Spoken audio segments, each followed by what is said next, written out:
Why does the wind blow? This happens because of the sun's heating the atmosphere, oceans, and Earth's surface. The hot air rises and the cool air sinks, and all this activity gets air moving across the globe. The sun also evaporates water in lakes, rivers, and seas to make clouds and rain. Global warming.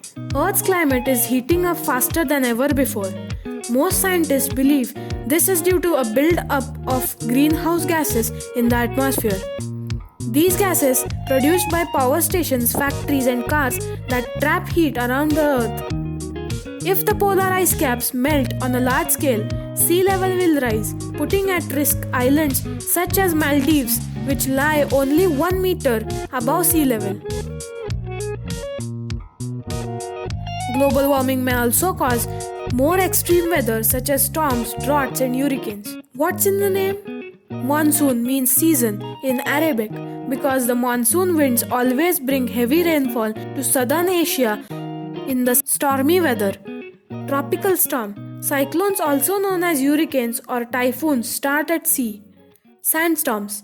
In desert regions, wind often whip up sand and dust into thick clouds. Ice storm. This occurs when half-frozen rain freezes in a thick layer around the ground. Thunderstorm. Electricity in thunderclouds causes flash of lightning and loud booms. Did you know? This water on our planet gets used over and over again.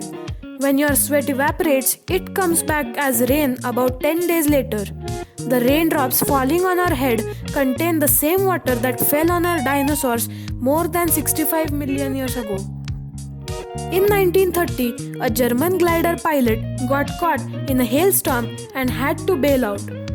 Tragically, he was sucked up in the storm and covered with heavy layers of ice to become a human hailstorm and fell 11 kilometers to his death. Did you know the coldest temperature ever was a brain-numbing minus 89.6 degrees Celsius recorded at Vostok Research Station, Antarctica on 21st July 1983. The wettest, Cherrapunji in northeastern India receives an annual rainfall of 1270 centimeters. Windiest. Port Martin in Antarctica has an average wind speed of 174 km per hour, but gusts can blow at speeds up to 320 km per hour. Most snow. Between 19 February 1971 and 18 February 1972, 31.1 meter of snow fell on Mount Rainier.